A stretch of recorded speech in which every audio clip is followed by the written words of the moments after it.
नमस्कार, स्वागत है आपका सुपर 50 में। शुरुआत करते हैं दनादन खबरों की।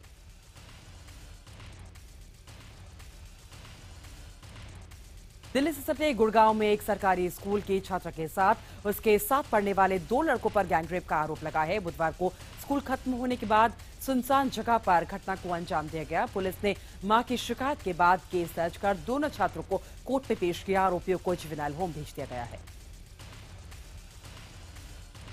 राजधानी दिल्ली में बेखौफ बदमाशों ने लूट का विरोध करने पर स्कूटी सवार शख्स को सरेराह गोली मार दी। पुलिस ने गंभीर रूप से घायल पीड़ित को अस्पताल में भर्ती कर जांच शुरू कर दी है। शनिवार रात करीब 11 बजे विवेक विहार के पास स्कूटी सवार के गले से चेन खींचने की कोशिश की गई। विरोध करने पर उसे 2 गोली मारकर घायल कर दिया गया।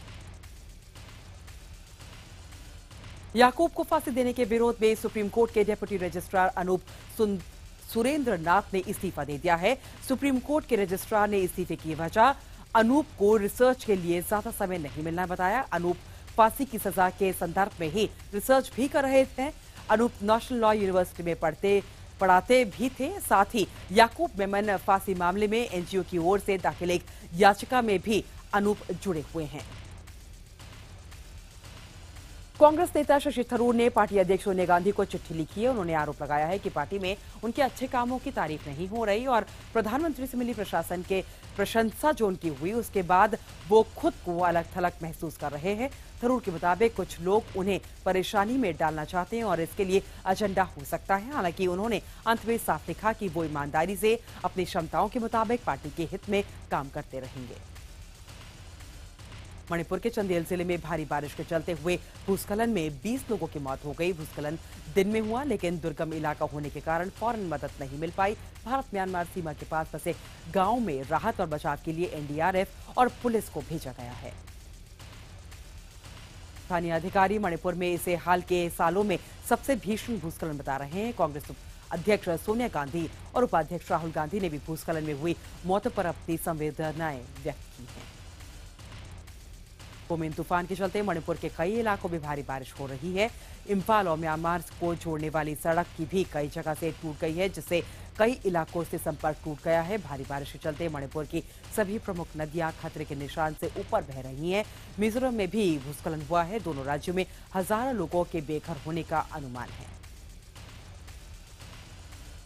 बीकानेर में बारिश से परेशान एक सांड खुद को बचाने के लिए एक शोरूम की छत पर जा पहुंचा, जिसे क्रेन की मदद से नीचे उतारा गया। जब बिल्डिंग का मालिक सुबह काम करने वहां पहुंचा तो छत पर सांड को देखकर हैरान रह गया।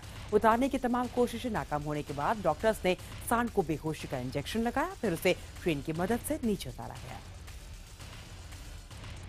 राजस्थान के जोधपुर, अजमेर समेत कई इलाकों में भारी बारिश के बाद बाढ़ की स्थिति बन गई है।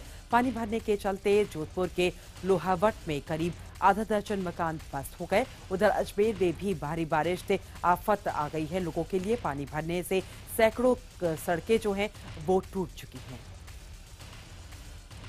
पोमेन तूफान का पश्चिम बंगाल और ओडिशा समेत कई राज्यों में काफी असर देखने को मिल रहा है। पश्चिम बंगाल के कोलकाता, बीरभूम, हावड़ा के अलावा कई इलाके जलमग्न हो गए। यहाँ जनजीवन अस्त व्यस्त है। वहीं ओडिशा के कई जिलों में भी पोमेन तूफान का कहर बरपा है। सैकड़ों गांव पानी में डूब गए हैं और नाव की मदद से राहत बचाव का काम जारी है। मौसम विभाग ने उत्तराखंड के गढ़वाल में भारी बारिश की चेतावनी जारी की है। लोगों को एहतियात बरतने को कहा गया है। चारधाम यात्रा मार्ग पर भी लोगों को सतर्क रहने की चेतावनी दी गई है। दिल्ली पुलिस और मैक्स हॉस्पिटल के डॉक्टर्स ने ग्रीन कॉरिडोर बनाकर मरीज की जान बचाई। ग्रीन कॉरिडोर के चलते 19 किलोमीटर का रास्ता रात लगभग 2 बजे महज 16 मिनट में पूरा कर लिया गया। दरअसल 3 साल से दिल के मरीज सिराज को बीएल के अस्पताल में डोनर मिल गया। इसके बाद महज 16 मिनट में बीएल के हॉस्पिटल से साकेत के मैक्स हॉस्पिटल की 16 किलोमीटर की दूरी पुलिस की मदद से तय की गई। आईएसएस के संभावित खतरे को देखते हुए गृह मंत्रालय में उच्च स्तरीय बैठक हुई। इस अहम बैठक में 12 राज्यों के गृह सचिव और डीजीपी शामिल हुए, जिसमें आईएसएस के खतरे से निपटने के लिए ब्लूप्रिंट तैयार करने पर माथापच्ची की गई। मनमोहन सरकार में गृह मंत्री रहे सुशील कुमार शिंदे ने कहा है कि हिंदू आतंकवाद शब्द संसद में उन्होंने कभी नहीं कहा। उन्होंने सफाई दी कि ये शब्द कांग्रेस अधिवेशन में इस्तेमाल जरूर किया गया, लेकिन बाद में उसे हटा लिया गया था।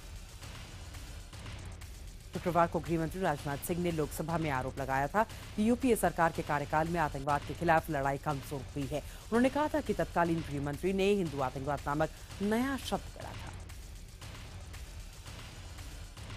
याकूब मेमन की फांसी के बाद बीजेपी सांसद वरुण गांधी सजाए मौत के विरोध में उतर आए हैं। वरुण गांधी ने एक अंग्रेजी पत्रिका में लिखे लेख में कहा है कि 75% मौतों की सजा गरीब और कमजोर तबकों को मिलती है। वरुण ने आंकड़ों की मदद से फांसी की सजा पर सवाल उठाए। उन्होंने लिखा है कि 94% मौतों की सजा दलितों और अल्पसंख्यकों को दी जाती है। याकूब मेमन की पत्नी को सांसद बनाने की मांग करने वाले समाजवादी पार्टी के नेता फारूक घोषी को महाराष्ट्र इकाई के उपाध्यक्ष पद से हटा दिया गया है। पार्टी ने उनके खिलाफ अनुशासनात्मक कार्रवाई करने के भी आदेश दिए हैं। फारूक घोषी ने मुलायम सिंह को चिट्ठी लिखकर याकूब की पत्नी को राज्यसभा सांसद के लिए नामांकित करने की मांग की थी।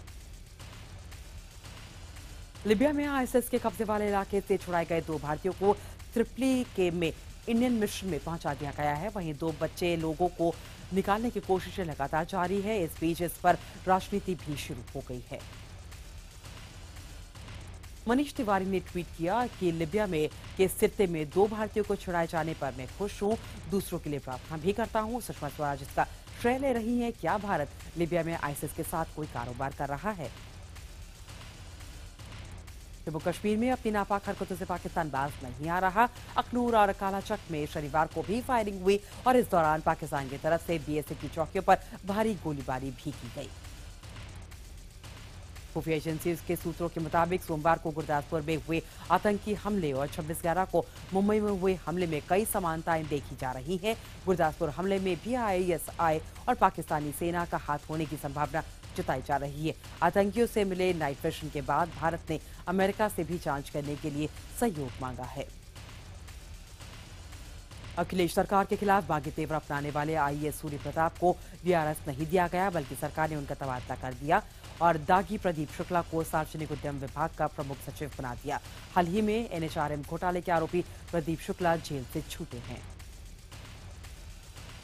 दिल्ली में अब केजरीवाल सरकार पर पोस्टर वार शुरू हो गया है। सरकारी प्रचार पर खर्च हो रहे 526 करोड़ को लेकर बीजेपी के अलावा अब कांग्रेस ने भी निशाना साधा है। बीजेपी और कांग्रेस ने राजधानी में जगह जगह होर्डिंग्स और पोस्टर्स लगाकर केजरीवाल सरकार पर हमला बोला है। इन होर्डिंग्स के जरिए केजरीवाल सरकार को प्रचार पर 526 करोड़ के खर्च पर घेरने की कोशिशें की जा रही हैं।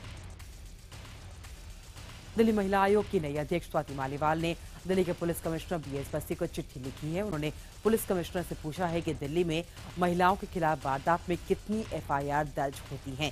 स्वाति मालीवाल ने ये भी पूछा है कि दिल्ली में कितनी महिला पुलिस हैं और ज्यादा अपराध वाले इलाके कितने हैं।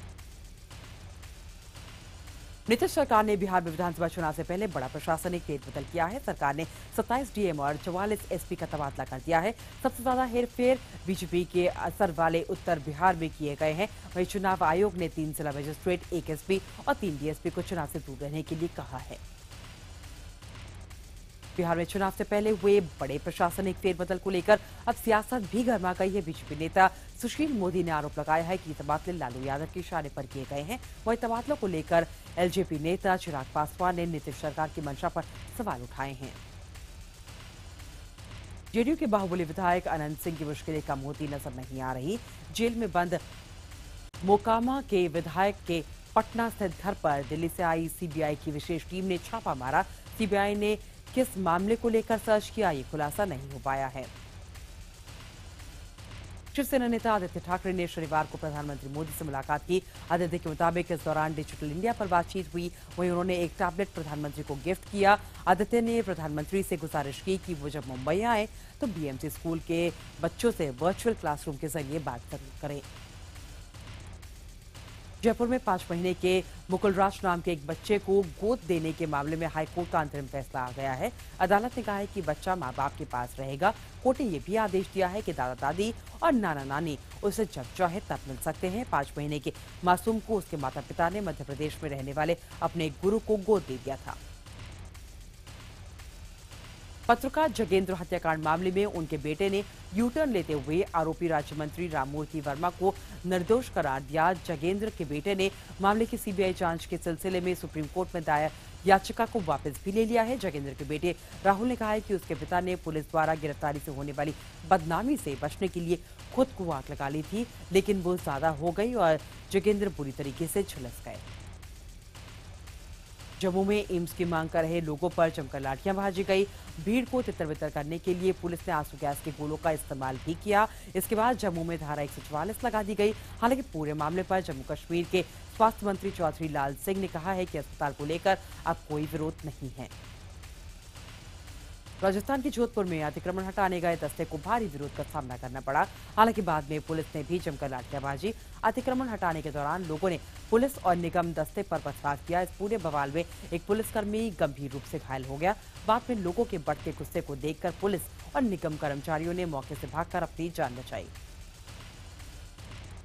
दिल्ली मेडिकल काउंसिल ने 11 साल के बच्चे के इलाज के दौरान कथित अनियमितताओं के मामले में 4 डॉक्टर्स का रजिस्ट्रेशन सर्टिफिकेट सस्पेंड कर दिया है। मई 2014 में खेलते वक्त बच्चे के पैर में शीशा छुप गया था। बच्चे को दिल्ली के 2 बड़े अस्पतालों में लाया गया। आरोप है कि अस्पतालों ने बच्चे के इलाज में देरी की, जिसके चलते पैर अब काटना पड़ा। इसके बाद दिल्ली मेडिकल काउंसिल ने जांच की और 4 डॉक्टर्स के सर्टिफिकेट्स रद्द कर दिए। मुंबई में निजी फर्म में काम करने वाले 29 साल की प्रजाक्ता गुप्ता की चोर का पीछा करते हुए ट्रेन से टकराकर मौत हो गई। वो लोकल से ऑफिस से घर जा रही थी और गेट के पास खड़ी थी। इस बीच एक शख्स ने उनका पर्स छीनकर भागने लगा। प्रजाक्ता ने उसका पीछा करने के लिए जैसे ही सीएसटी की ट्रैक पर कदम रखा, तभी ट्रेन ने उसे टक्कर मार दी। पुलिस ने पड़ताल शुरू कर दी है। मथुरा में 10 साल की मासूम की रेप के बाद हत्या कर दी गई। दरअसल 28 जुलाई को रेप की जानकारी मिलने पर लोगों ने एक आरोपी की पीट कर मार डाला, जबकि दूसरे को आत्महत्या कर दिया। दूसरे आरोपी ने पुलिस को बताया कि विक्षिप्त पत्नी के इलाज के लिए वो जिस तांत्रिक के पास गया, उसने कहा था कि अगर वो 7 बच्चियों के साथ रेप के बाद हत्या कर दे तो शायद उसकी पत्नी ठीक हो जाए। आगरा में एक प्रेमी जोड़े को बीच सड़क पर जमकर पीटा गया। ये प्रेमी जोड़ा परिवार की मर्जी के खिलाफ अपना घर बसाना चाहता था, जिसके बाद दोनों ने कोर्ट की शरण ली। कोर्ट ने दोनों को बालिग देखते हुए शादी की अनुमति दे दी, लेकिन शनिवार को प्रेमिका के परिजनों ने दोनों को बातचीत के बहाने बुलाया और जमकर उनकी पिटाई की। मध्य प्रदेश के सतना में नाबालिग लड़की से गैंगरेप और उसका वीडियो बनाने का मामला अब तक गिरफ्तारी नहीं हो पाई है। लोग भड़क गए हैं। इससे गुस्साए लोग अब सड़क पर उतर विरोध प्रदर्शन कर रहे हैं। इसी दौरान सतना आए जनसंपर्क मंत्री को भी विरोध का सामना करना पड़ा। अहमदाबाद में एक नाबालिग लड़की के साथ गैंगरेप का मामला सामने आया है। आरोप है कि पीड़ित लड़की अपने दोस्तों के साथ मणिनगर के एक होटल में गई थी, जहां उसके साथ गैंगरेप हुआ। आरोपों के मुताबिक लड़के ने होटल में अपने कुछ साथियों को भी बुला लिया। इसके बाद सबने लड़की के साथ गैंगरेप किया। पुलिस ने 6 आरोपियों को गिरफ्तार किया। महाराष्ट्र की भिवंडी में पुलिस ने एक बाबा समेत 6 लोगों को नाबालिग से रेप के आरोप में गिरफ्तार किया। आरोपों के मुताबिक बाबा ने लड़की के पिता को नोटों की बारिश करने का लालच दिया था। बाबा ने कहा था कि अगर वो बेटी का निकाह उसके साथ 15 दिनों के लिए कर दे तो नोट जरूर बरसेंगे, बाद में वो उसे तलाक दे देगा। फिलहाल 9 में से पकड़े गए 6 आरोपियों को 4 दिन की पुलिस हिरासत में भेज दिया है। मध्य प्रदेश के नरसिंहपुर में मामूली विवाद के चलते एक युवक की हत्या कर दी गई। दोनों के बीच ट्रेन में सीट पर बैठने को लेकर विवाद हुआ। अमित राय और भानु नाम के 2 युवक जबलपुर से गोटेगांव लौट रहे थे। उसी दौरान दोनों में कहासुनी हो गई।